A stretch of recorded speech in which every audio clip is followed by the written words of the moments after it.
Assalamualaikum warahmatullahi wabarakatuh.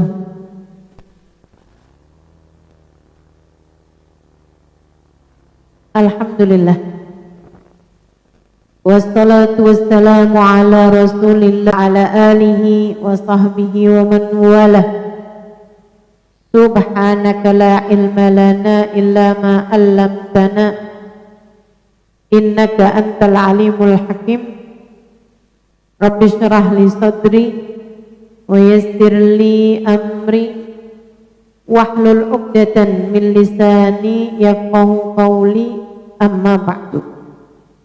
Alhamdulillah, sama-sama kita hormati, kita muliakan keluarga besar dari almarhum Haji Edi Yustono dan almarhumah Ibu Hajah Cucu Saudah. Kita doakan anak, mantu, cucu, segenap keluarga besar selalu dalam lindungan dan rahmat Allah SWT.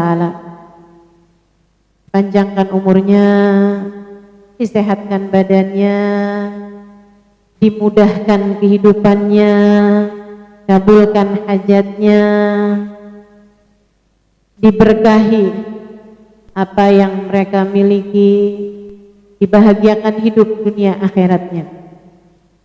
Amin ya rabbal alamin.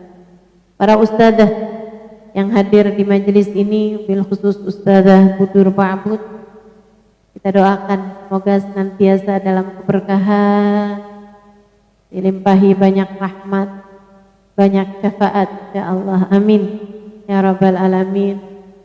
Tim hadrah asyikin Nabi, kita doakan semoga senantiasa dalam rahmat ridha Allah SWT, serta semua yang hadir di majelis ini, baik ibu-ibu, kakak-kakak, adik-adik, anak-anak, yang mudah-mudahan semuanya dirahmati dan dicintai Allah, disayangi dan disyafaati Nabi besar Muhammad sallallahu alaihi wa ala alihi wa sahbihi wasallam. Amin ya rabbal alamin.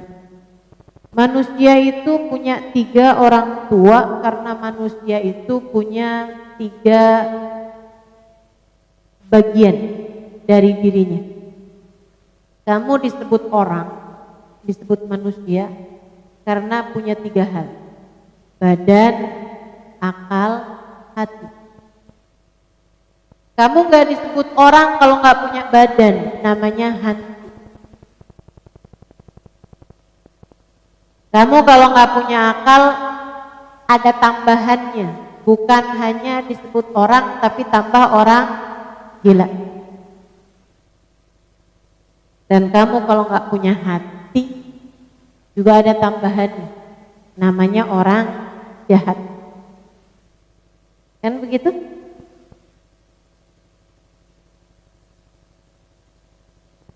Badan kita ini punya orang tuanya yang telah melahirkan kita. Mereka punya kewajiban untuk membesarkan badan. Orang yang gak punya orang tua namanya anak yatim. Orang gak punya orang tua namanya anak yatim.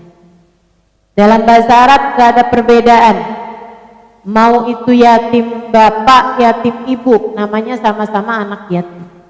Dalam bahasa Indonesia jadi agak ribet nih dibedakan antara yatim sama piatu. Oke lah, kita anggap orang gak punya orang tua namanya anak yatim. Jadi sekalian saya muliakan, akal juga perlu orang tuanya, tapi gak semua dikasih. Ya sama sih, kayak badan juga gak semua dikasih.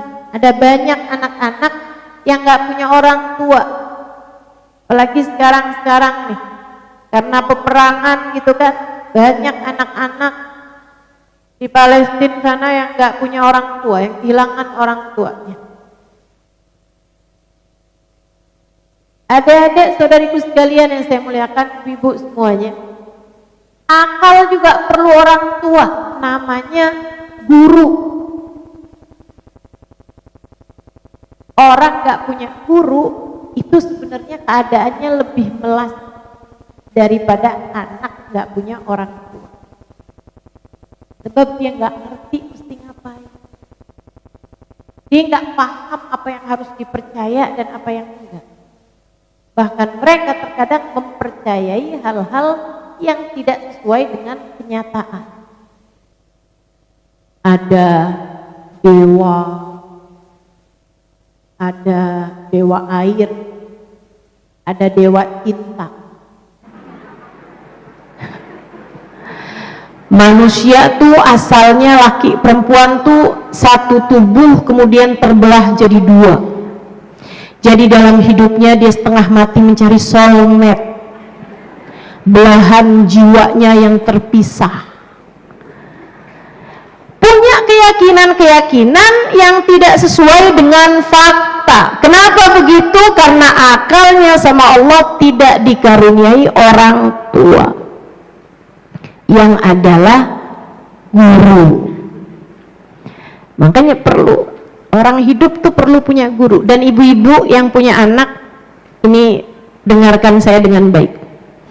Kamu selain daripada memikirkan anakmu harus sehat, anakmu harus kuat, anakmu harus pinter, harus lulus sekolah dan lain sebagainya, jangan lupa Bu, buat minta agar Allah menganugerahkan bagi anak-anakmu guru yang membimbing akal mereka.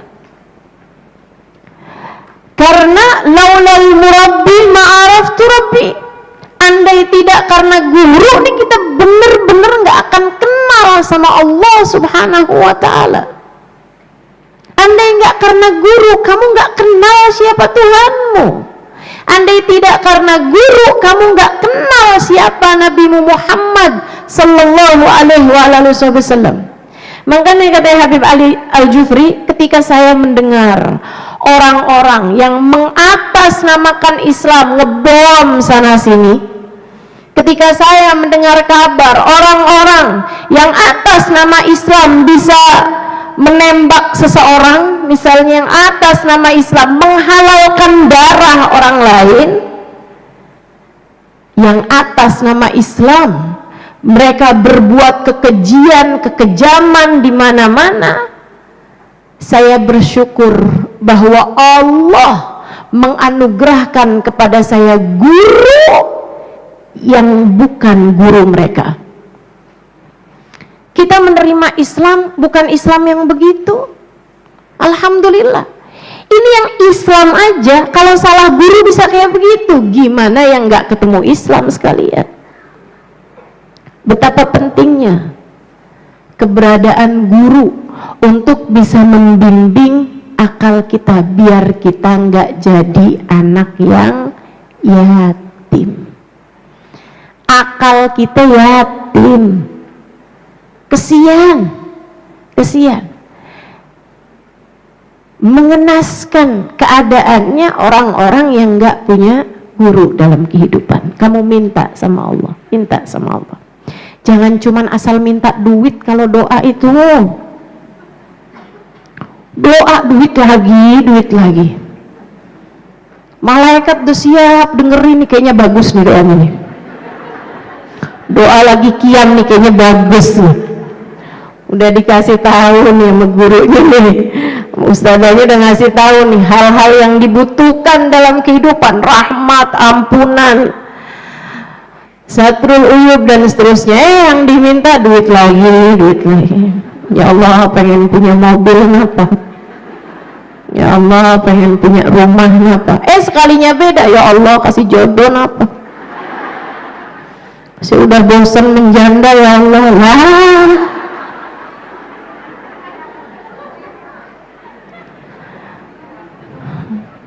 Betapa sangat tidak berkelasnya permintaanmu dulu. Ada lagi nih doa beda nih. Ya Allah, suami saya jangan kawin lagi kenapa?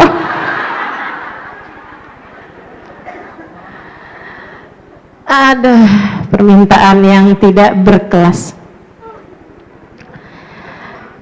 Ustazah taunya permintaan berkelas apa nggak berkelas dari mana? Nih saya kasih tahu. yang juga diminta sama orang yang gak kenal sama Allah, itu artinya permintaan yang tidak berkelas. Orang gak beriman sama Allah juga sama mintanya sama kamu, kayak gitu juga, itu gak berkelas berarti. Maaf nih, saya pernah dengar seorang kiai bilang gitu kan, kalau yang kamu minta tuh dalam hidup cuman sekedar uang, rumah, mobil, disenengin orang, jodoh gitu ya. Maaf, katanya beliau nih ya, saya cuman ikutin aja. Mohon maaf. Perempuan nggak bener, apa ya bahasanya ya? Oke lah, bahasa yang biasa dipakai. PSK, perek. Apa lagi bahasa ini? Pelacur, ani-ani. Kesian yang punya nama Ani nih.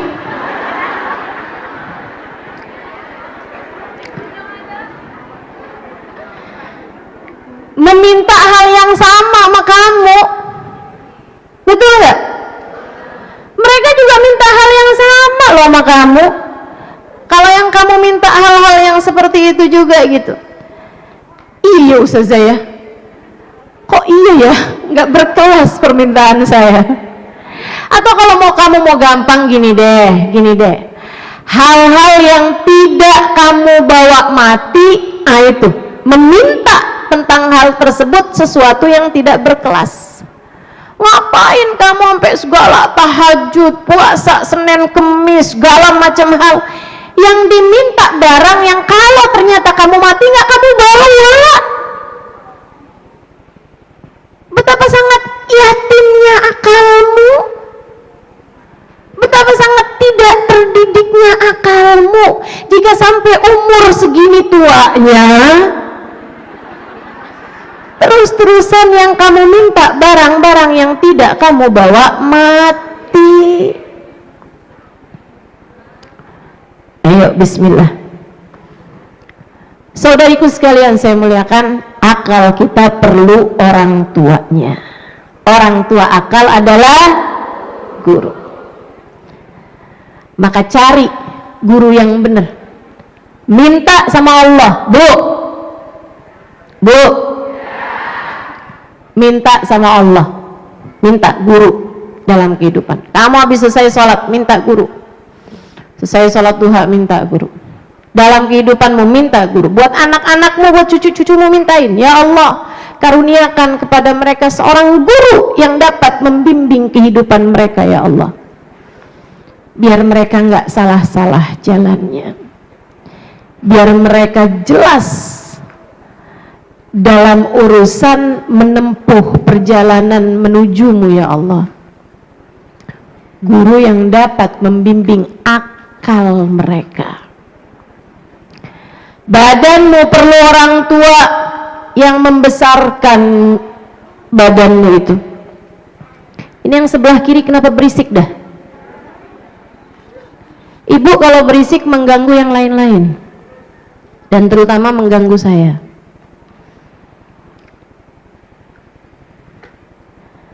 Iya, tadi saya sudah sampaikan sesuatu hal yang tidak harus kamu lakukan sekarang, jangan dilakukan sekarang agar yang turun kepadamu tidak terhalang. Setuju? Ini kayak anak SD dimarahin gurunya nih.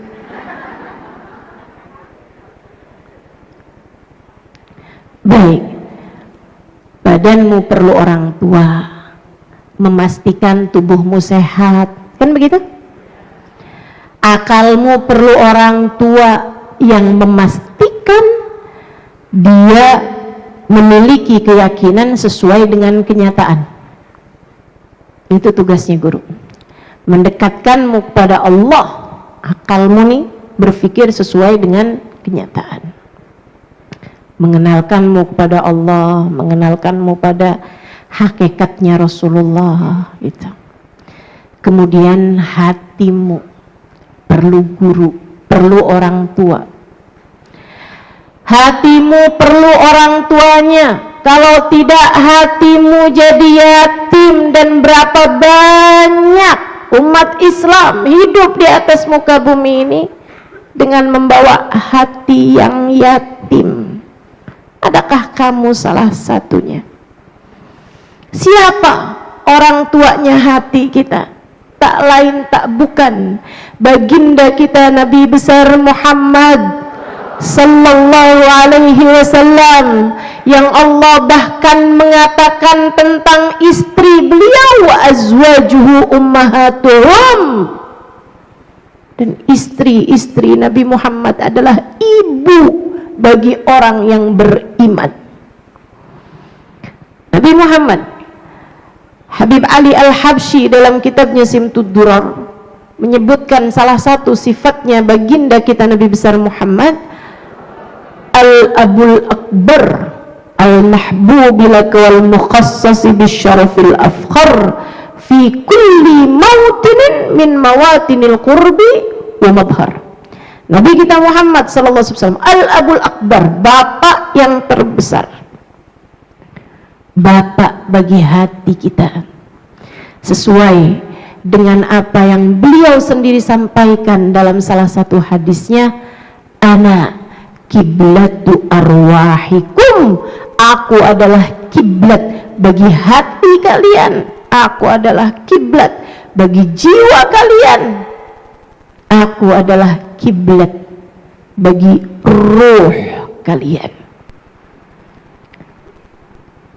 Pengen punya hati yang baik, pengen punya hati yang benar, maka jangan jadi yatim. Dekatlah dengan orang tuanya hati kita, baginda kita Nabi besar Muhammad.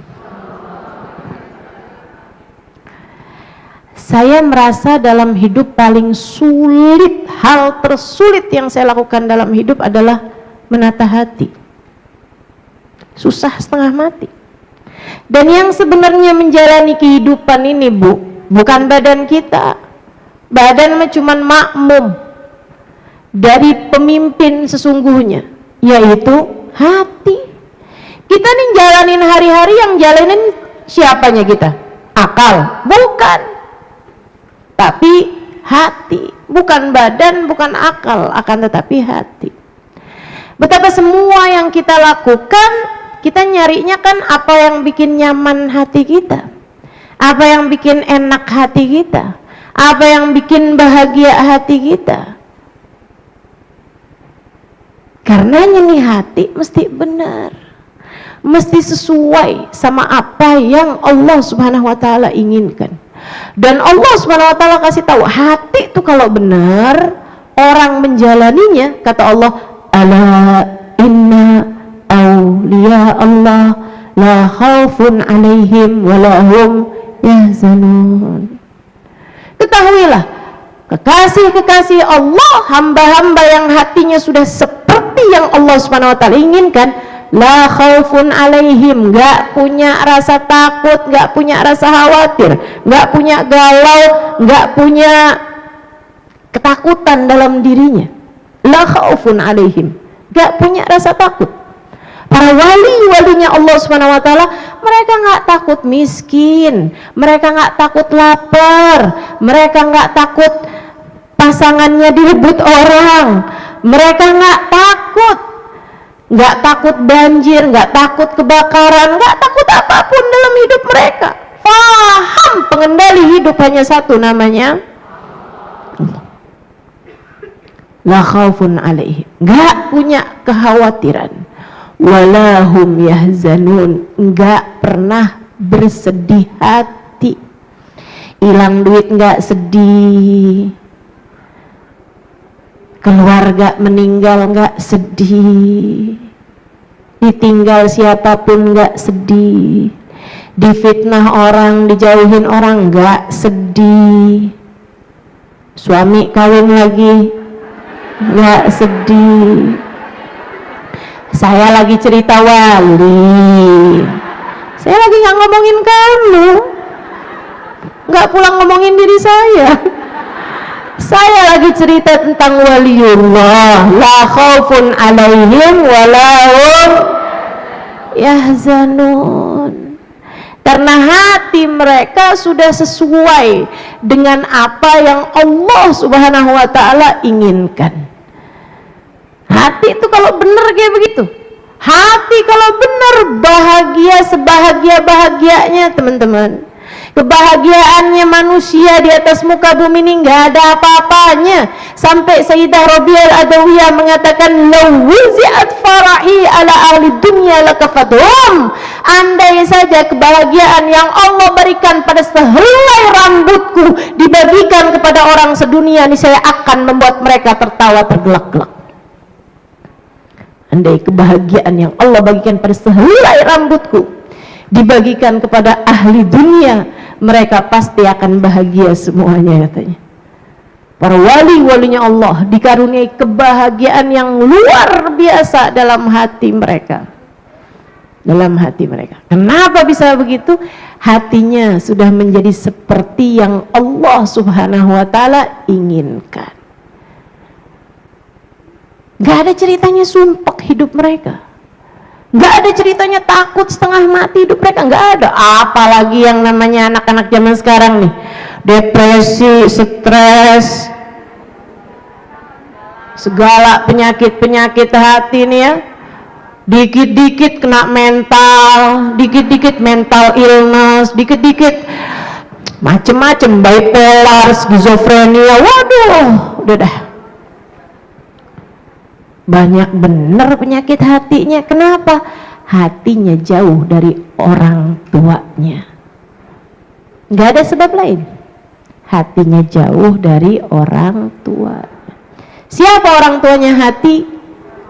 Baginda Nabi besar Muhammad. Ana kiblatu arwahikum, kata Nabi Muhammad. Saya adalah kiblat bagi jiwa kalian, bagi hati kalian, bagi ruh kalian. Para wali-walinya Allah nggak takut, nggak sedih. Ini ada cerita dari Ibrahim bin Adham alaihi ridwanullah.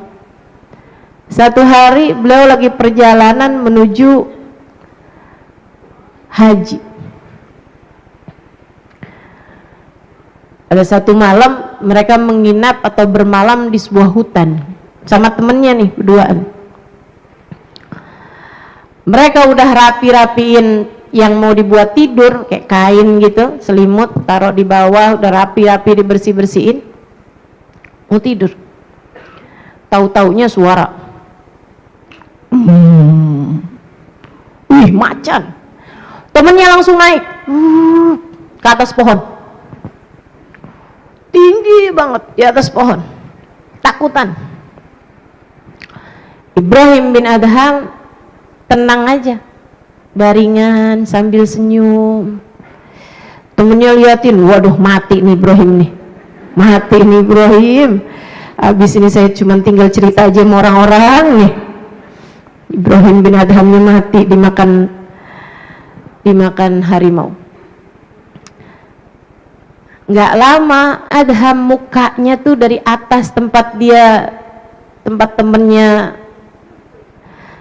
sekarang berada, diliatin temennya nih mukanya Ibrahim bin Adham senyum, kagak ada takut-takutnya. Macan loh ini, tapi tenang aja dia, sambil merem gitu, senyum. Si macan deketin dia dengan suaranya yang kenceng, dianya santai aja, dicium-ciumin gitu, kanan kiri atas bawah, cium-ciumin. Habis itu ditinggal gitu aja sama macannya. Macannya pergi, dia turun. Temennya ini, dia bilang, ih, wali nih kamu nih Ibrahim, wali nih, sakti. Macan dateng, ih kamu luar biasa banget Ibrahim, luar biasa banget. Dah tidur kita, kata Ibrahim. Tidur mereka. Besok paginya lanjutkan perjalanan. Malam harinya Ibrahim bin Adham udah lagi tiduran posisinya sama temennya. Tiba-tiba Ibrahim berdiri. Dia bilang, awas, dikebas-kebas sama dia selimutnya. Awas, awas. Apaan sih Ibrahim? Kayaknya ada serangga deh. Awas, awas. Temennya bilang, ya aneh nih orang. Kemarin memacan, santai, senyum-senyum. Hari ini mas serangga, takut setengah mati. Malak ya Ibrahim, kamu kenapa Ibrahim? Dia bilang, oh bahaya loh itu serangganya, awas loh. Serangganya gurun tuh, awas loh, hati-hati. Nggak ada, kamu apaan sih? Saudara sekalian yang saya muliakan, dia bilang kamu aneh Ibrahim, kemarin sama macan segitu bahayanya, kamu santai aja sekarang serangga, segitu takutnya. Kata Ibrahim, amas kuntu ma'allah, al-barihah kuntu ma'allah, al-lailah kuntu ma'a nafsi. Kemarin malam hati saya sama Allah, kemarin hati saya bener depnya kemarin, maka saya nggak takut sama apapun. Malam ini saya bersama dengan diri saya, bersama dengan hati saya, bersama dengan bisikan-bisikan saya sendiri. Fakhiftu min kulli syai', saya jadi takut terhadap apapun. Itu yang bikin kamu takut hari-hari tuh, nggak lain nggak bukan diri kamu sendiri, hati kamu sendiri, bisikan-bisikan kamu sendiri. Betapa sangat menakutkannya seseorang yang sepanjang hidupnya tidak pernah bersama dengan Allah. Betapa sangat menakutkannya hidup seseorang yang hatinya tidak pernah Muhammad sebagai guru bagi hatinya. Maka kamu pengen hatimu benar seperti yang Allah inginkan, deketi Allah. Gimana caranya deketi Allah? Deketi orang tuanya hati kita. Dia dapat membesarkan hatimu, dia dapat mendewasakan hatimu, naik terus sampai menjadi hati yang diinginkan oleh Allah. Pengen badannya sehat, anak bayi kasih ke orang tuanya. Pengen akalnya sehat, kamu harus menyerahkan akalmu dididik sama seorang guru. Pengen hatimu sehat, yang tak sama besar Muhammad. Fama min khuluqin fil bariyati mahmud wa huwa mutalaqqan an zainil wujud. Tidak ada satu sifat baik, sifat mulia yang ada di atas muka bumi ini, melainkan semuanya bersumber, berasal dari baginda Nabi besar Muhammad sallallahu alaihi wasallam. Kata Habib Ali Habsyi begitu. Maka teman-teman saudara sekalian, kalau kamu sama seperti saya, kesulitan menata hati, kamu juga harus menempuh jalan seperti saya. Jalan cinta kepada baginda Nabi besar Muhammad. Terbukti itu adalah pengobatan terbaik. Terbukti itu adalah healing tercanggih. Terbukti itu adalah profesor terhebat dalam mengobati hati. Iya nih, susah banget ngelawan rasa cemburu. Ngelihat suami sisiran aja saya cemburu. Waduh, sisiran mau ketemu siapa nih? Emang orang gak boleh sisiran gitu? Betapa sangat tersiksanya coba hidup seseorang yang ngeliatin suami sisiran sakit hati, ngeliatin suami dandan dikit sakit hati. Mau hidup tersiksa seperti itu? Nggak mau kan? Kalau kamu nggak mau obati hatimu, kamu nggak mau obati hatimu, obati hatimu. Saya kok gini ya, ada orang lain dapat kesenangan, kok saya yang sakit hati. Tetangga ninggiin rumah, saya naik darah.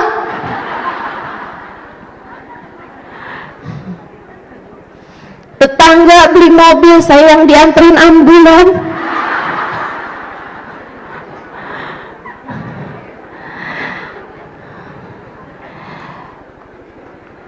Tetangga janda kawin, saya perawan kagak kawin-kawin. Kamu gampang bener sakit hati ngelihat kenikmatan orang lain, tuh hatimu berpenyakit. Hasud namanya, iri dengki namanya. Obatin Bu, obatin Dek, diobatin. Kalau nggak diobatin kamu akan tersiksa. Dunia, saya nggak lagi ngomong urusan akhirat, apalagi akhirat. Udah terang-terangan Allah SWT bilang, yauma la yanfa' mal wala banun illa man atallah biqalbin. Kenapa Allah bilangnya salim? Kenapa Allah bilangnya kecuali dengan orang yang bawa hati yang sehat? Kenapa sehat bahasanya? Kenapa Allah nggak bilang kecuali orang yang datang kepada Allah dengan membawa hati yang bersih, hati yang baik, hati yang indah? Enggak, Allah bilang hati yang sehat. Kenapa? Sebab memang tak ada yang lebih menyiksa seseorang, tidak di dunia, tidak di akhirat, kecuali hati yang berpenyakit. Hati yang penyakitan nih, penyakit dengan hasud, penyakit dengan kecemburuan, penyakit dengan iri dengki, penyakit dengan kesombongan, penyakit dengan segala macam penyakitnya hati. Penyakit hati yang kepengen pamer, pengen biar orang lain tahu. Saya ini loh. Hati-hati. Masya Allah. Teman-teman saya sekalian yang saya muliakan, ini semua penyakitnya hati. Nyiksa orang. Di dunia disiksa, di akhirat lebih-lebih lagi. Allah bilang, gak ada yang selamat di akhirat. Tidak orang bawa harta, tidak orang bawa anak. Yang selamat di akhirat orang yang bawa hati yang sehat. Golbun salim, hati yang sehat. Maka belajar kita buat nyehatin hati, gak boleh jauh nih hati dari orang tuanya hati. Baginda kita Nabi besar Muhammad. Pakai waktumu buat Nabi Muhammad, pakai lisanmu buat muji Nabi Muhammad, sholawatan sama Nabi Muhammad. Pakai matamu buat hadir di majelis-majelis, buat lihat orang-orang yang punya sambungan hati sama Nabi Muhammad. Pakai. Kalau perlu pakai hartamu buat nyari Nabi Muhammad, buat ngejar Nabi Muhammad. Nabi Muhammad pengennya kayak gimana sih? Nyenengin Nabi Muhammad kayak gimana sih? Ada banyak para ulama-ulama bikin pondok pesantrennya susah. Bantuin, Nabi Muhammad seneng. Ada anak-anak yatim perlu disantunin, kamu santunin, Nabi Muhammad seneng. Ada orang-orang pengen belajar tapi nggak punya uangnya, pelajarannya bisa bikin mereka kenal sama Allah, kenal sama Rasulullah, pengen belajar di pondok-pondok pesantren, gak punya uangnya, biayain, Nabi Muhammad senang. Ada anak-anak, ada orang-orang yang gak mampu bahkan untuk sekedar makan dari umatnya Nabi Muhammad, sumbang mereka, bantu mereka, Nabi Muhammad senang. Pakai apapun buat Nabi Muhammad sebagai caramu mendekati Nabi besar Muhammad sallallahu alaihi wasallam. Tiap kali melakukan kebaikan-kebaikan, pengen deket sama Nabi Muhammad. Hari ini bikin maulid, tentu nggak sedikit dana yang dikeluarkan. Niatnya yang benar, mau kejar Nabi Muhammad, mau nyari Nabi Muhammad. Bukan untuk sekedar bangga-banggaan, bukan untuk sekedar biar eksis, biar kelihatan ada namanya. Bukan itu. Kita nggak perlu nama, kita perlu kebenerin hati. Kita nggak perlu nama kita dikenal orang. Kita perlu Nabi Muhammad yang berkenan mendatangi hati kita. Kita perlu biar Nabi Muhammad berkenan mengobati penyakit-penyakit dari hati-hati kita. Itu yang kita perlukan, teman-teman saudaraku sekalian. Sebab ternyata apapun yang dikeluarkan untuk Nabi Muhammad, semuanya akan tergantikan dengan sesuatu yang indah dunia sebelum kelak di akhirat. Saya ulang, ini poinnya. Apapun yang kamu keluarkan untuk Nabi Muhammad di dunia ini akan digantikan dengan yang jauh lebih indah dari yang kamu keluarkan di dunia sebelum kelak di akhirat. Kamu pakai matamu buat nyari Nabi Muhammad. Kamu pandang dengan matamu dengan pandangan penuh kasih sayang kepada anak-anak yatim, kepada para ahlul bait Nabi Muhammad, habaib, syaraif yang punya nasab sambung sama Nabi Muhammad. Kamu pakai matamu dengan memandang mereka dengan penuh sayang, dengan penuh cinta. Kamu pakai matamu memandang para ulama yang dapat mengenalkanmu kepada Nabi Muhammad, memandang mereka dengan pandangan ta'zim, dengan pandangan hormat, dengan pandangan cinta. Allah akan gantikan untuk matamu kesenangan-kesenangannya.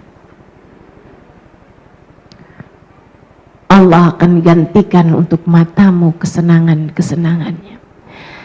Kamu pakai telingamu, kamu pakai buat dengerin kisah-kisah tentang Nabi Muhammad. Kamu pakai telingamu buat mendengarkan pujian-pujian kepada Nabi Muhammad. Allah akan gantikan kesenangan telingamu dunia sebelum kelak di akhirat. Saudariku sekalian yang saya muliakan, pakai apa aja buat Nabi Muhammad Allah gantiin. Pakai harta buat Nabi Muhammad alaihissalam, Allah gantikan dunia. Hartanya berkah, gak akan kesulitan secara materi, enak semua hidupnya dengan hartanya. Kenapa? Makainya buat Nabi Muhammad. Terutama nih, kamu pakai hatimu buat Nabi Muhammad. Kamu pakai hatimu buat Nabi Muhammad. Hati ini bisa ngapain? Bisa cinta. Hati ini bisa cinta, teman-teman.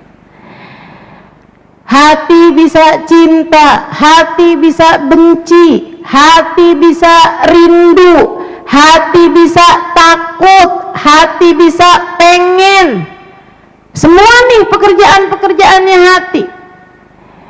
Itu kalau kamu pakai buat nyari Nabi Muhammad, hatimu cintanya kepada Nabi Muhammad, hatimu bencinya kepada sesuatu yang dibenci sama Nabi Muhammad, hatimu rindunya kepada Nabi Muhammad dan apapun yang dirindukan oleh Nabi Muhammad. Hatimu pengennya mendekat kepada Nabi Muhammad, hatimu takutnya terpisah dari Nabi Muhammad. Yang paling kamu takutkan, gimana ya kalau Nabi Muhammad sampai nggak ridho sama saya. Sama kayak, gimana ya kalau orang tua saya sampai nggak ridho sama saya. Gimana ya kalau Allah nggak berkenan saya ketemu sama Nabi Muhammad di akhirat nanti. Itu yang paling dia takutkan. Hati kalau sudah ngerti sama Nabi Muhammad, ngerti gini nih caranya, kamu pakai hatimu buat Nabi Muhammad, percaya saya, hatimu akan jadi hati yang dibahagiakan Allah dunia sebelum kelak di akhirat nanti. Kenapa kamu suka susah? Kenapa kamu suka sumpah? Kenapa kamu suka banyak galaunya? Kenapa kamu suka segala macam rasa-rasa nggak enak yang ada dalam hati? Karena hatimu yatim. Hatimu selama ini nggak banyak nginget Nabi Muhammad. Hatimu selama ini jauh dari Nabi Muhammad. Hatimu selama ini tidak menempatkan Nabi Muhammad di dalam hatimu itu. Makanya jadinya begitu. pengen hidupmu enak, pengen hidupmu bahagia, yang dekat sama sumber kebahagiaan Allah Subhanahu wa ta'ala memberikannya kepada baginda kita Nabi besar. A'udzu billahi minasyaitonir rajim. Wa ma arsalnaka illa rahmatan lil alamin. Kami tidak mengutusmu wahai Nabi Muhammad kecuali sebagai kasih sayang kami di atas muka bumi ini. Kasih sayangnya Allah. Nabi kita Muhammad sallallahu alaihi wasallam. Yang paling diperlukan sama hati kita kan kasih sayang. Makanya kan yang kurang kasih sayang itu kan hidupnya menderita. Jangan jadi yang seperti itu, yang dekat sama kasih sayang. Kasih sayangnya itu sudah Allah berikan lewat baginda kita Nabi besar Muhammad. Ada sahabat Nabi perempuan namanya Asma binti Abu Bakar.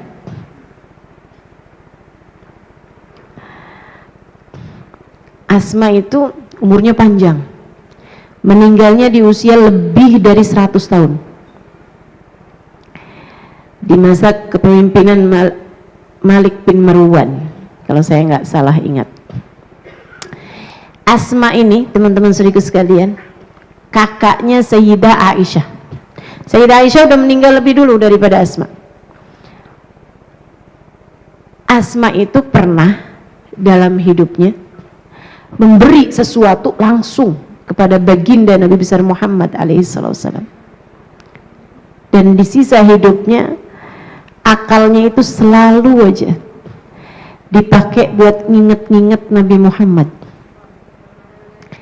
Beliau hidup sampai di atas 100 tahun nggak pikun. Di akalnya ada Nabi Muhammad. Bahkan nih subhanallah nih, Asma itu meninggal di atas 100 tahun tanpa ada satu gigi pun yang tanggal. Kenapa gitu? Ini saya ceritain. Di masa remajanya Asma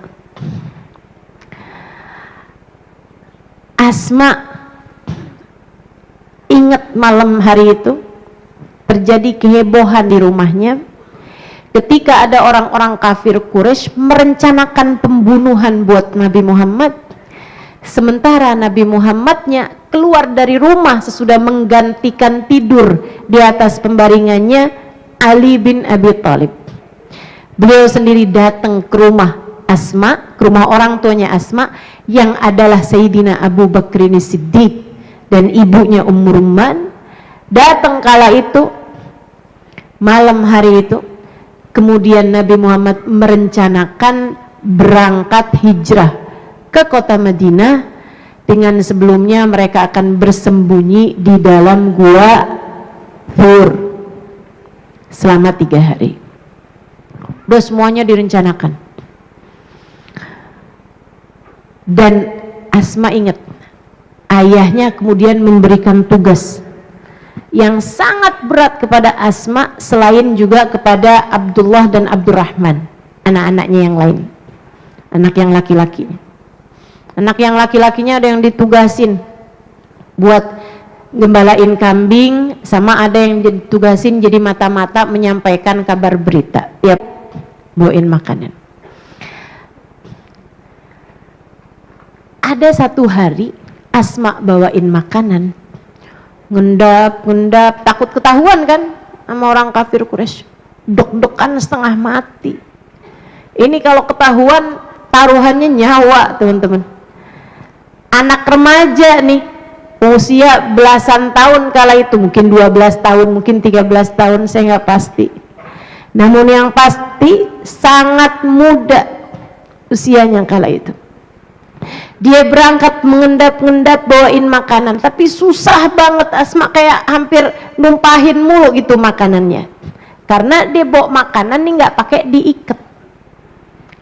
Asma nyari-nyari tali, berapa langkah nyari tali nggak nemu-nemu.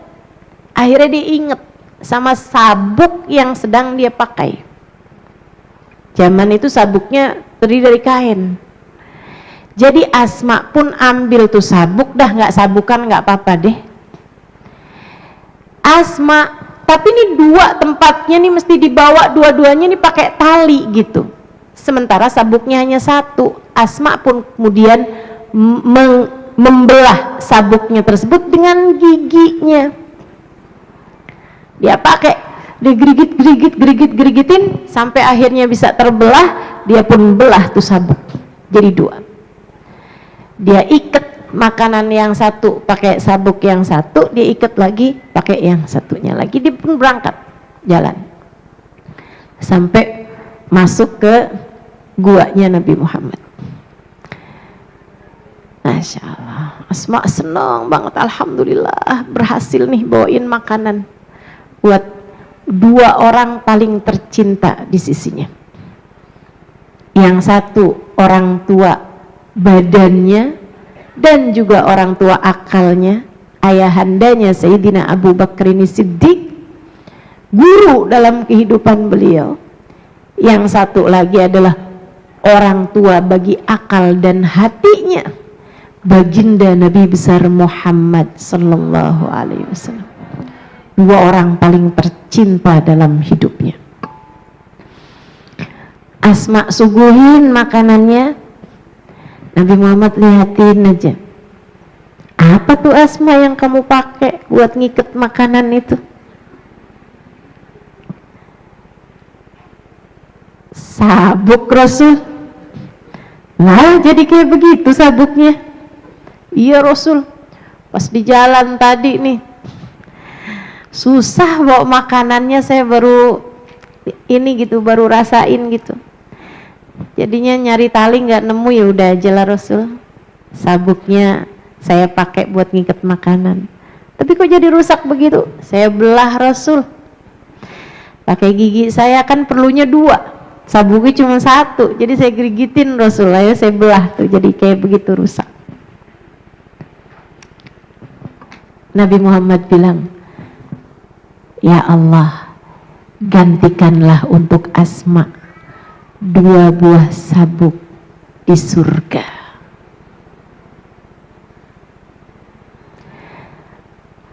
Asma cuman modal sabuk, dapatnya surga.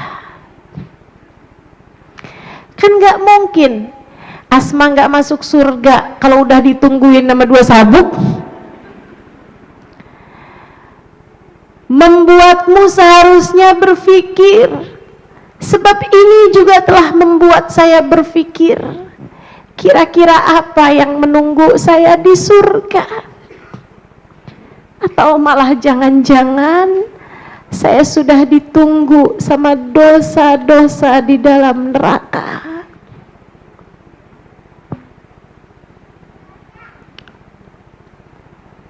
Apa kira-kira yang sudah menunggumu, teman-teman?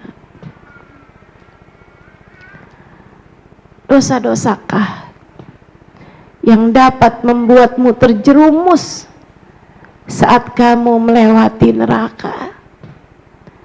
Ataukah sebagaimana Asma, kamu sudah ditunggu sama sesuatu yang sewaktu hidup di dunia kamu persembahkan buat Allah lewat jalan Nabi Muhammad?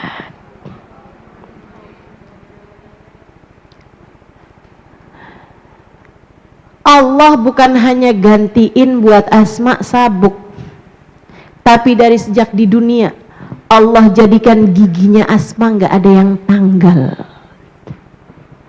karena giginya pernah dipakai buat membelah sabuk yang dipakai buat menghidangkan makanan buat Nabi Muhammad.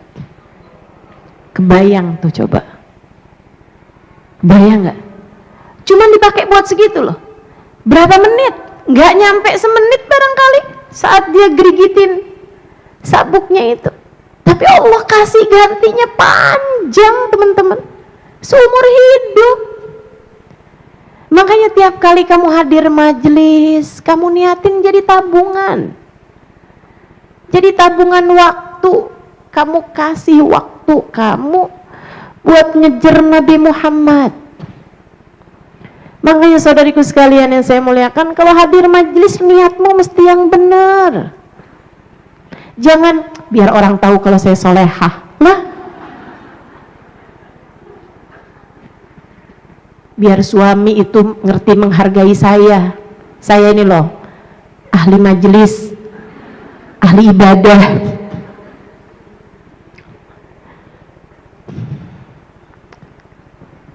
Berikan dalam hidupmu untuk Nabi Muhammad. Allah akan menggantikan untukmu dunia sebelum kelak di hari akhirat. Itu Sayyidah Asma. Masya Allah. Semua tuh sahabat-sahabat itu. Katanya Sayyidina Abbas alaihi ridwanallah, paman Nabi Muhammad alaihi salam. Ya Rasulullah, la anta dihaq. Wahai Rasul, bolehkah saya memujimu? Saya udah bikin bait-bait syair untukmu ya Rasulullah. Kata Nabi Muhammad, tafaddal ya am, saddadallahu faq. Silahkan wahai paman, semoga Allah menguatkan mulutmu itu. Mulut dipakai buat muji Nabi Muhammad. Makanya nih yang sama Nabi tuh nggak usah berlebihan, muji-muji Nabi Muhammad, kalian mengkultuskan Nabi Muhammad. Ini belajar sejarahnya nggak lulus nih pasti. Ini belajar sejarah Nabi Muhammadnya nggak sampai habis nih kayaknya nih. Tidak mempelajari karakter-karakter para sahabat nih. Nabi itu dipuji, enggak apa-apa kok. Nabi malah mendoakan orang tersebut karena faham bahwa beliau memang seindah-indah manusia untuk dipuji, sepantas-pantas manusia buat dipuji.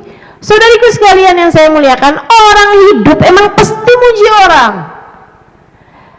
Kita nih kalau nggak muji orang baik, kita akhirnya nanti terbiasa muji orang nggak baik. Coba aja liatin. Orang yang nggak suka muji ulama, akhirnya mujinya muji siapa?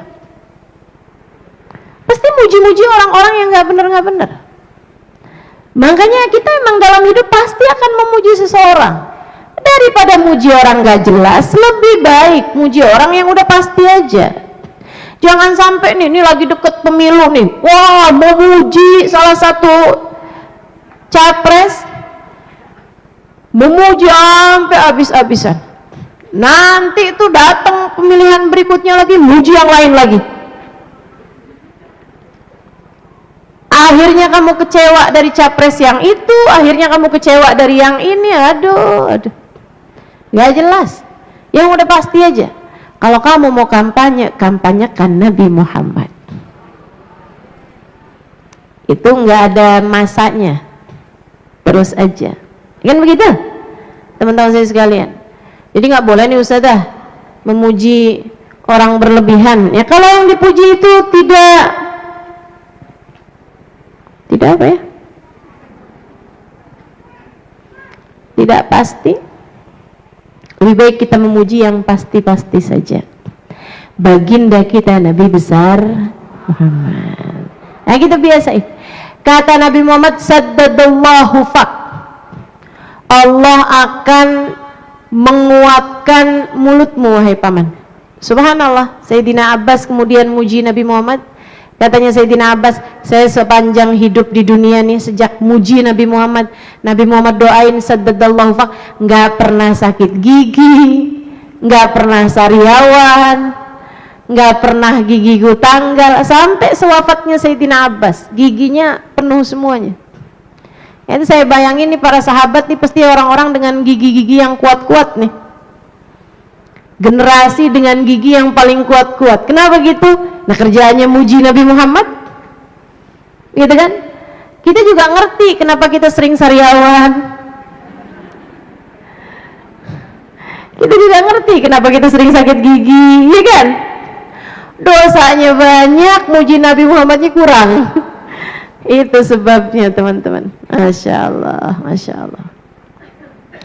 Yuk kita dekatkan hati kita sama orang tuanya hati. Baginda kita Nabi besar Muhammad sallallahu alaihi wa ala alihi wa sahbihi wasallam. Kita dekati baginda kita dengan apa yang kita mampu, terutamanya pakai hati kita. Yang banyak sholawatan sama Nabi, yang banyak kangen sama Nabi, yang sering nginget-nginget Nabi, sering pakai waktunya buat Nabi, sering berkhidmah dalam ajarannya Nabi Muhammad, sering sayang, pakai hatimu buat sayang sama umatnya Nabi Muhammad, yang sayang sama umatnya Nabi Muhammad, yang sayang. Sekarang lagi ada peperangan di Palestina, doain yang sayang sama umatnya Nabi Muhammad. Tapi jangan cuman kesel-kesel doang, doain. Kamu kan gitu, kalau lagi sayang sama anakmu lagi sakit, apa yang kamu lakukan? Doa. Lebih daripada kamu kasih anakmu uang buat berobat, gitu ya. Lebih daripada itu, pasti hati kamu tuh nggak tega sama mereka, sehingga akhirnya kamu tahu nasib semua, kendali semua ada di tangan Allah. Kamu doa. Ini adanya perangan keboliman di sana seharusnya membuat sujudmu semakin panjang di waktu malam, air matamu semakin berlelehan mendoakan mereka. Seharusnya membuat istighfarmu untukmu dan untuk mereka semakin dalam. Doa-doamu memohon kepada Allah Subhanahu wa taala semakin panjang buat mereka, umat Nabi besar Muhammad sallallahu alaihi wasallam. Perlu banyak umat yang terus menengadahkan tangan memohon kepada Allah, ya Allah, kasihanilah mereka ya Allah, kasihanilah mereka ya Allah. Anak-anak yang kehilangan orang tuanya, orang tua yang kehilangan anak-anaknya, orang-orang yang kehilangan anggota tubuhnya. Bukan lagi harta, bukan lagi pekerjaan. Saudariku sekalian yang saya muliakan, perlu banyak doa dari kita umat Islam. Ketika kamu doa, kamu juga sedang mendekati Nabi Muhammad. Sebab nggak ada hal yang bikin kamu berdoa seperti itu kecuali rasa sayang kepada umatnya Nabi besar Muhammad sallallahu alaihi wa ala alihi wa sahbihi wasallam. Kita belajar untuk deketin hati kita kepada orang tuanya. Lisan, banyakin baca sholawat. Bangun tidur baca sholawat. Bu, saya sering ajarin itu. Mudah-mudahan bisa diamalkan. Ya, niat mengamalkan. Ustazah nih ngulang-ngulang mulu nih. Gak apa-apa, diulang juga kamu belum tentu kerjain. Betul kan? Kalau bangun tidur baca sholawat 10 kali. Kalau mau tidur, bacaan paling akhirnya sholawat 10 kali. Ini denger kayak gini nih, mungkin untuk yang keberapa kalinya kamu dengar, tapi siapa di antaramu yang sejak mendengarnya tidak pernah meninggalkannya? Niatin. Iya ya Ustazah, saya sudah sering nih denger ini. Tadi pagi saya bangun tidur juga saya nggak sholawatan Ustazah. Itu dia. Apa masalahnya ya Ustazah? Padahal itu kan ringan, cuman 10 kali sholawat. Masalahnya bahwa taufik mengerjakan sesuatu tidak berada di tanganmu. Hidayah mengerjakan sesuatu tidak berada di tanganmu. Ini dengerin saya nih. Allah sering ngasih hidayah tersebut itu buat orang-orang yang niat dengan sungguh-sungguh. Kamu setiap kali dengerin kebaikan, niat. Ya Allah, saya akan mengamalkannya. Saya niat mengamalkannya, ya Allah, mudahkan saya untuk dapat mengamalkannya. Bu, saya lihat orang di Tarim itu soleh-soleha, rata-rata, kayak susah banget buat nyari orang nggak soleh di Tarim gitu. Senegeri apa bisa begitu? Mudahkan saya mengamalkannya, mudahkan saya mengamalkannya. Ya Allah, anak keturunan saya mudahkan mengamalkannya. Terus begitu. Niatnya pada baik-baik, niatnya pada bagus-bagus, sehingga akhirnya mereka dimudahkan untuk mengamalkan. Nah, kalau orang kita nih kebalik-balik nih, kalau amalannya terlalu berat, boro-boro niat yang ada, itu kan Robi Adawi, ya itu kan Sayyidina Utsman, ya itu kan Imam Syafi'i, ya itu pokoknya gitu. Kalau amalan-amalan yang kiranya berat gitu kan, sholat malam 10 juz Al-Quran, wah boro-boro niat, udah ngeliatnya tuh kayak yang nggak mungkin nih ustazah nih bahas ketinggian nih, nggak mungkin lah orang zaman sekarang gitu, saya terawih aja ngitung rakaat mulu. Kalau dengar kebaikan tuh, kalau yang ketinggian kayak begitu, kalau yang ke gampang gitu, kayak yang ya ustazah ngapain sih ngetin kayak lah gitu. Masuk ruangan kaki kanan, iya tahu gitu. Kalau makan baca bismillah, ya iyalah. Itu kayak dipikirnya itu sesuatu hal yang ringan, gampang, nggak usah pakai diajarin gitu. Tapi siapa di antara kita yang nggak minum kecuali diawali dengan bismillah? Nggak pernah lupa dari TK nih, yang sekolah TK. Tapi siapa di antara kita yang mengamalkannya? Nggak pernah minum kecuali dengan baca bismillah. Kayak nggak ada. Bergalon-galon sudah air yang kita habiskan sepanjang kita hidup di dunia ini. Berapa di antaranya yang kita ketika minumnya dengan adab dan sunnahnya Nabi besar Muhammad? Yuk belajar. Tiap kali dengar amalan, niatkan dalam hati, ya Allah, saya akan mengamalkannya, mudahkan saya melakukannya ya Allah. Kalau bangun tidur baca sholawat. Berapa kali? 10. Saya bahkan sering sampaikan kepada sholawatnya jangan yang panjang-panjang, kamu keburu ketiduran. Kalau bangun tidur juga kalau sholawatnya kepanjangan, kamu ketiduran lagi. Allahumma sholli. Oh udah lewat itu, lewat. Pendek aja, Allahumma sholli ala Sayyidina Muhammad wa ala ali Sayyidina Muhammad. Allahumma sholli ala Sayyidina Muhammad wa ala ali Sayyidina Muhammad. Allahumma sholli ala Sayyidina Muhammad wa ala ali Sayyidina Muhammad. Lisanmu baca itu, hatimu kalau bisa sambil nginget Nabi Muhammad. Kalau kamu bangun tidur baca nih, alhamdulillahilladzi ahyana ba'da ma amatana wa ilaihin nusyur. Kan begitu? Ya Allah, saya bangun sebagai hamba-Mu ya Allah. Mudahkan saya menjalani hari ini seperti yang Kau mau. Kalau lagi baca sholawat, hadirkan dalam hatimu seperti ini. Sambil lisanmu Allahumma sholli Nabi Muhammad. Ya Allah, jadikanlah sepanjang hari ini sarana saya mendekat padanya. Jadikan hari ini adalah waktu saya semakin dekat dengannya. Mau tidur juga gitu. Mau baca doanya tidur, bismikallahumma ahya wa bismika amut.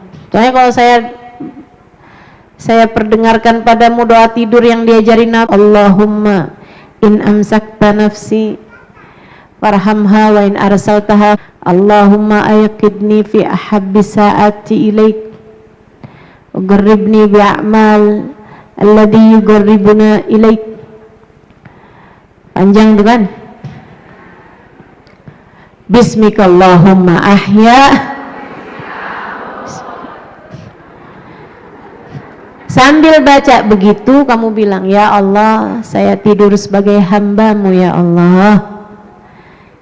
kalau nanti bangunkan saya sebagai hamba-Mu. Kalau Engkau hendak mengakhiri kehidupanku malam ini, ya Allah, akhirilah kehidupanku dengan cara-Mu mengakhiri kehidupan hamba-hamba-Mu yang soleh. Itu arti doanya Nabi Muhammad. Kemudian kamu baca sholawat.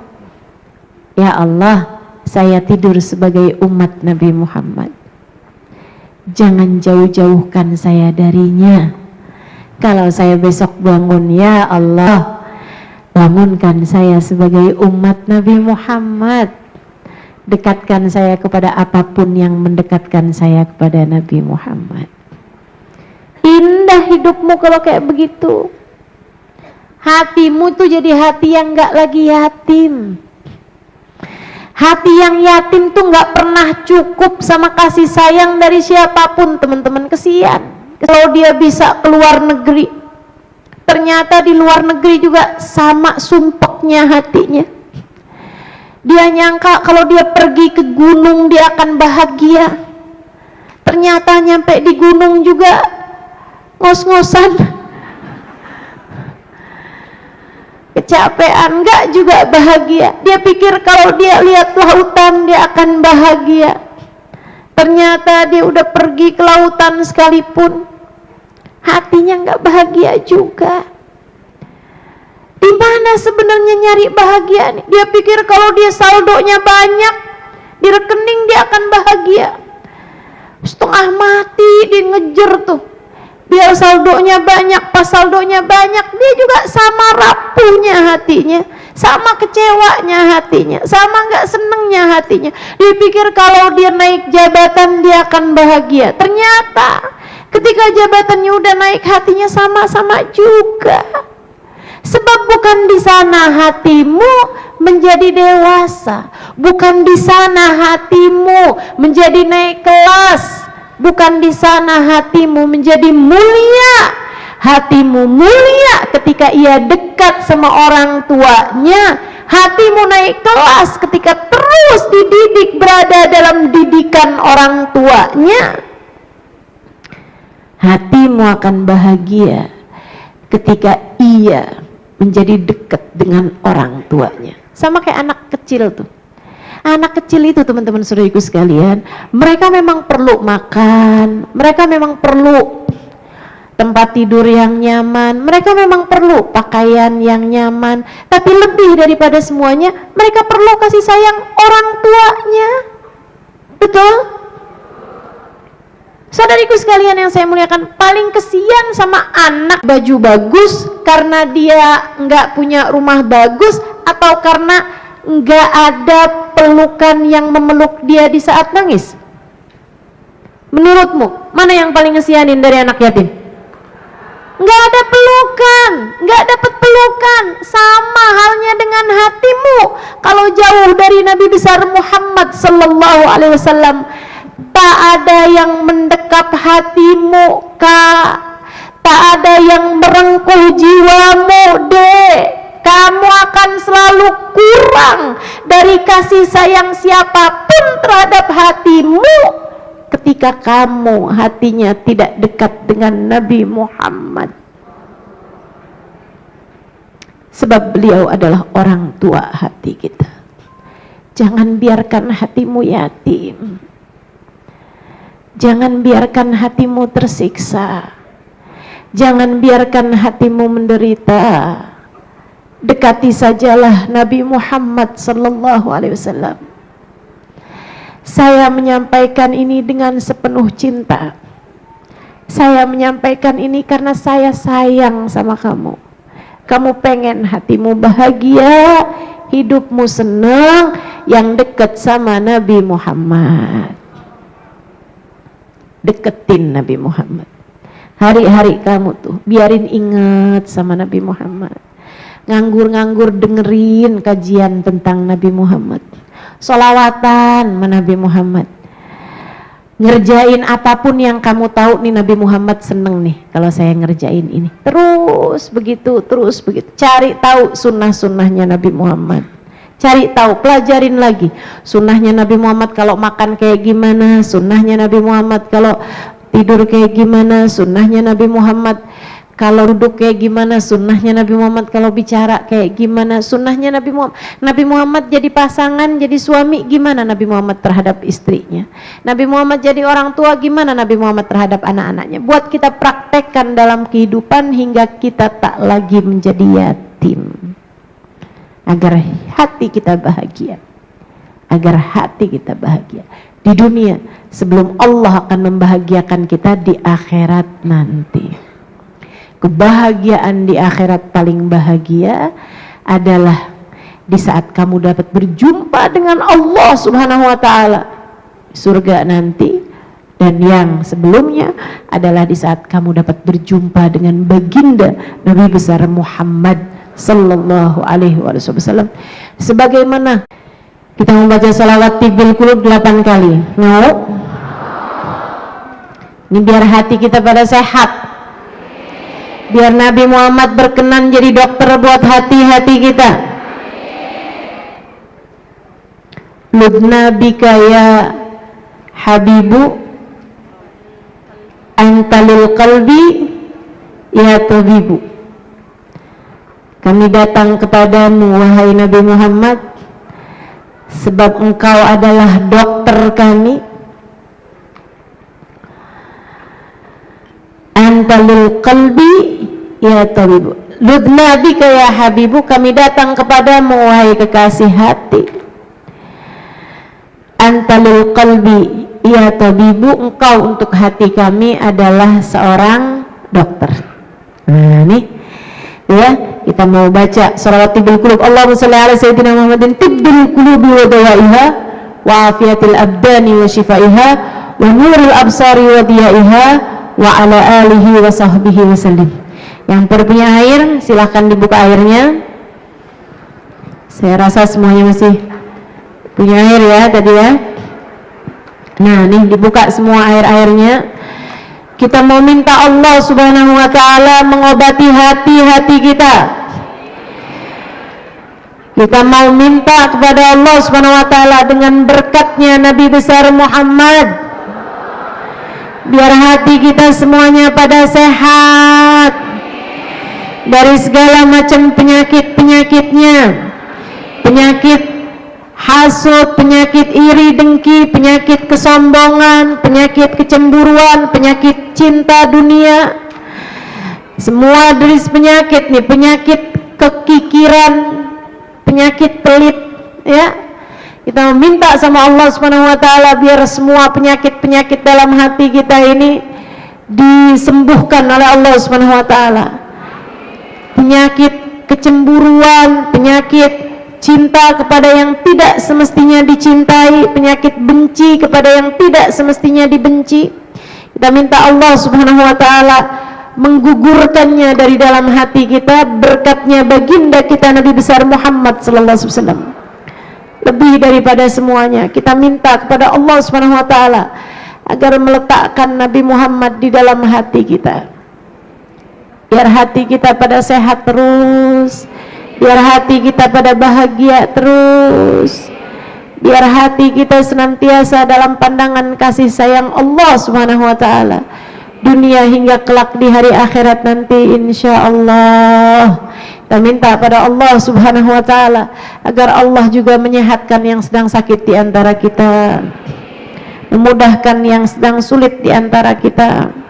Kita juga minta pada Allah Subhanahu wa ta'ala agar Allah mengaruniakan kesehatan kepada keluarga kita, kepada orang-orang yang kita cintai insyaallah. Mudah-mudahan anak-anak kita pada sehat-sehat hatinya, suami kita, orang tua kita, orang-orang yang ada di sekitar kita, mudah-mudahan semuanya disehatkan hatinya berkatnya Nabi Muhammad sallallahu alaihi wasallam. Semoga semuanya didekatkan dengan baginda kita Nabi besar Muhammad sallallahu alaihi wasallam insyaallah. Amin ya rabbal alamin. Innallaha malaikatahu yusalluna 'alan nabi ya ayyuhalladzina amanu sallu 'alaihi wa sallimu taslima. Allahumma salli wa sallim وبارك عليه وعلى آله. اللهم صل على سيدنا محمد طب القلوب ودوائها وعافية الأبدان وشفائها ونور الأبصار وضيائها وعلى آله وصحبه وسلم. اللهم صل على سيدنا محمد طب القلوب ودوائها وعافية الأبدان وشفائها ونور الأبصار وضيائها وعلى آله وصحبه وسلم. اللهم صل على سيدنا محمد طب القلوب ودوائها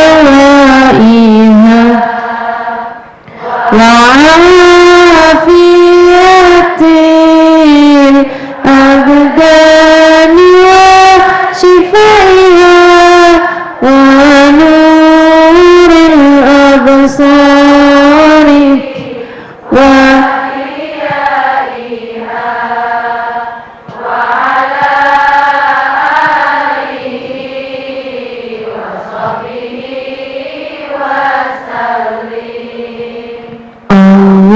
اللهم صل على سيدنا محمد طب القلوب ودوائها وعافية الأبدان وشفائها ونور الأبصار وضيائها وعلى آله وصحبه وسلم. اللهم صل على سيدنا محمد طب القلوب ودوائها وعافية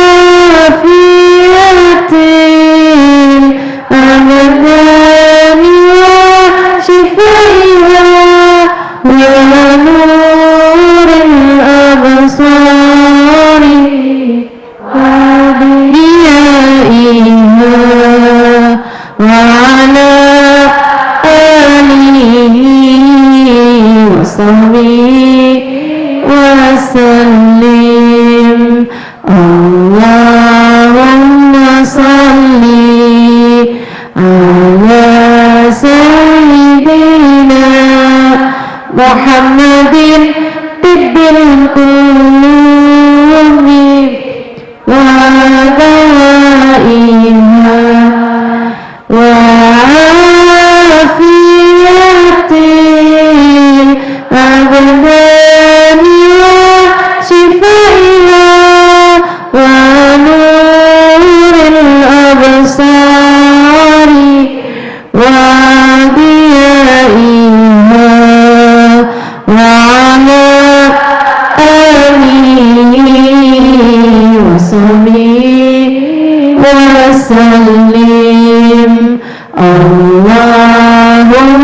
sallim ala sayyidina Muhammadin tibbil qulubi wa nawaiha wa afiyatin abdani wa shifaiha wa nuril absari wa diyaiha wa ala alihi wa sahbihi wa sallim. Satu lagi, Allahumma salli ala sayyidina Muhammadin tibbil qulubi wa nawaiha wa afiyatin abdani wa shifaiha wa nuril absari wa diyaiha wa ala alihi wa sahbihi wa sallim. Al-Fatihah binti syifa ajilan syifaan la yughadiru saqaman wala alama. Silahkan sebutkan siapa saja orang yang kamu ingin agar Allah menyehatkan mereka, zahir, batin, badan maupun hatinya.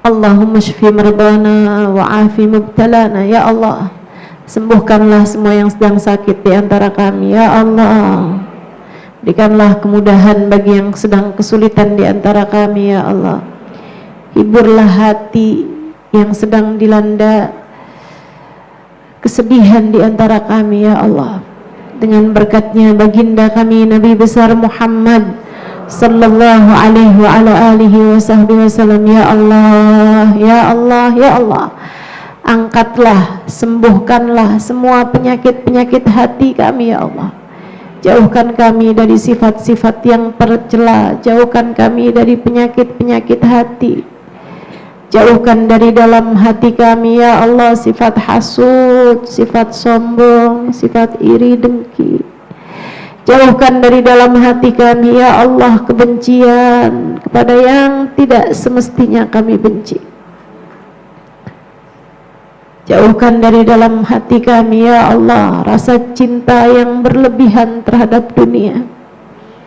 Jauhkan dari dalam hati kami. Ya Allah, rasa cinta kepada yang tidak semestinya dicinta, rasa cinta kepada yang salah. Ya Allah, ya Allah, ya Allah, karuniakanlah dalam hati kami kebaikan-kebaikan, karuniakanlah ketawaduan, karuniakanlah kesabaran, karuniakanlah kesyukuran, karuniakanlah ketakwaan, karuniakanlah keimanan, karuniakanlah kehusyuan. Karuniakanlah rasa cinta dalam hati kami. Ya Allah, kepadamu, kepada kekasihmu Muhammad sallallahu alaihi wasallam, kepada orang-orang saleh yang dapat mendekatkan kami kepadamu, kepada para ulama, kepada para ahlul bait, kepada orang-orang yang mendekatkan kami kepadamu. Ya Allah, karuniakan dalam hati kami rasa cinta kepada para sahabat-sahabat baginda kita Nabi besar Muhammad sallallahu alaihi wasallam. Karuniakanlah rasa cinta ya Allah pada para wali-walimu ya Allah, baik yang masih hidup ataupun yang sudah meninggal dunia. Ya Allah, ya Allah, ya Allah, Sembuhkanlah segala penyakit-penyakit hati kami ya Allah. Sebagaimana Engkau mengaruniakan rasa-rasa yang benar kepada para kekasih-kekasih-Mu, karuniakanlah dalam hati kami rasa yang benar, rasa yang tidak jadi penyesalan bagi kami, tidak di dunia, tidak pula di akhirat nanti ya Allah. Bimbing kami menata hati, taruhkanlah dalam hati kami ya Allah rasa cinta yang besar kepadamu, hingga ringan bagi kami melaksanakan kewajiban kami kepadamu ya Allah, hingga ringan kami mengerjakan sholat, hingga ringan kami bersedekah, hingga ringan kami ya Allah melaksanakan kewajiban-kewajiban kami. Ya Allah, letakkan dalam hati kami rasa cinta yang besar kepada baginda kami Nabi besar Muhammad, hingga ringan kami mengerjakan sunnah-sunnahnya, hingga ringan kami bersolawat kepadanya, hingga ringan kami menghadiri majlis-majlis yang beliau disebut di dalamnya. Ya Allah, jauhkan kami dari segala dosa. Kami mohon padamu ya Allah, angkat keinginan berbuat dosa dari dalam hati kami ya Allah.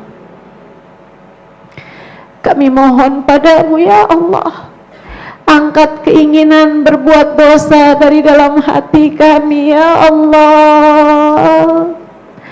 Karuniakanlah dalam hati kami taubat atas dosa-dosa kami ya Allah. Karuniakanlah pada hati kami keinginan untuk selalu mendekat kepadamu ya Allah. Kami mohon padamu ya Allah, sembuhkan hati kami ya Allah, sehatkan hati kami ya Allah, sembuhkan hati kami ya Allah, sehatkan hati kami ya Allah. Kami meminta hal ini untuk diri kami dan untuk keluarga kami ya Allah, anak-anak kami,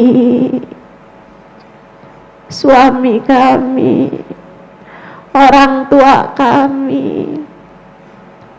Ya Allah, kebencian yang sudah mengakar menjadi dendam yang mungkin ada di dalam hati-hati kami, angkatlah jauh-jauh ya Allah. Jadikan hati kami ya Allah mendapatkan cahaya Nabi Muhammad, hingga hati kami tak mampu menyakiti siapapun. Jadikan hati kami hati yang penuh kasih sayang.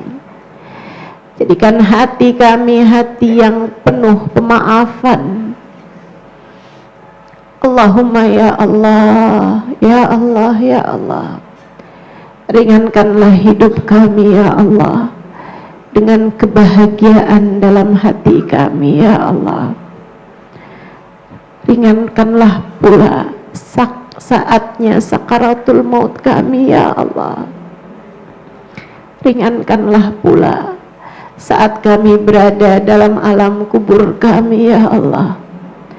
Ringankanlah pula saat kami berada di padang mahsyar nanti ya Allah, dengan kebahagiaan bertemu denganmu, dengan kebahagiaan bertemu dengan kekasihmu, baginda kami Nabi besar Muhammad sallallahu alaihi wa ala alihi wa sahbihi wasallam. Izinkan mata kami hari itu memandang indah wajahnya. Izinkan hari itu telinga kami mendengar indah suaranya. Izinkan lisan kami hari itu mengucapkan salam di hadapannya. Izinkan tangan kami bersalaman dengan tangannya. izinkan kaki kami melangkah di belakangnya dalam rombongannya. Ya Allah, ya Allah, ya Allah, kepadamu kami mohon, hidupkan kami sebagai umat Islam, umatnya baginda kami Nabi besar Muhammad. Matikan kami sebagai umat Islam, umatnya Nabi kami Muhammad sallallahu alaihi wasallam. Dikubur, di mahsyar, dihisab, di sirat, dimanapun kami berada, tetapkan kami sebagai umat Nabi Muhammad ya Allah. Jangan pernah cabut hidayah iman yang telah kau karuniakan dalam hati kami, meski seperti apapun dosa-dosa kami ya Allah. Jangan pernah jadikan hukumannya adalah tercabutnya iman dari dalam hati kami, meski seperti apapun buruknya kelakuan kami ya Allah. Jangan pernah jadikan hukumannya adalah kami tidak lagi jadi umat Nabi Muhammad ya Allah. Ya mughallibal qulub, tsabbit qulubana ala dinik. Wahai zat yang membolak-balikan hati, tetapkan hati kami dalam keimanan padamu. Jangan pernah pecat kami dari umat Nabi Muhammad ya Allah. Jangan pernah pecat kami dari menjadi hamba-hambamu ya Allah. Kepadamu kami mohon ya Allah, rahmatmu senantiasa, kasih sayangmu senantiasa, kebahagiaan darimu senantiasa. Kepada Engkau kami mohon bimbinganmu ya Allah, penjagaanmu ya Allah, keberkahan darimu ya Allah, kasih sayangmu ya Allah. Kepada Engkau kami mohon baginda kami Nabi Muhammad ya Allah, syafaat Nabi Muhammad ya Allah, kedekatan dengan Nabi Muhammad ya Allah, cinta penuh kepada Nabi Muhammad ya Allah. Apabila datang ajal menjemput kami, matikan kami dalam husnul khatimah. Jadikanlah kalimat terakhir yang keluar dari lisan kami adalah kalimat la ilaha illallah, la ilaha illallah, la ilaha illallah, Muhammadur Rasulullah sallallahu alaihi wasallam. Alaiha nahya wa alaiha namut wa alaiha nub'athu insyaallahu ta'ala minal aminin alladzina la khaufun alaihim wa lahum yahzanun birahmatika ya arhamar rahimin. Wa sallallahu ala sayyidina Muhammadin wa ala alihi wa sahbihi wasallam. Qadri subhana rabbika rabbil izzati amma yasifun, salamun alal mursalin walhamdulillahi rabbil alamin. Wa ila hadratin Nabi Muhammad sallallahu alaihi wasallam. Al-Fatihah.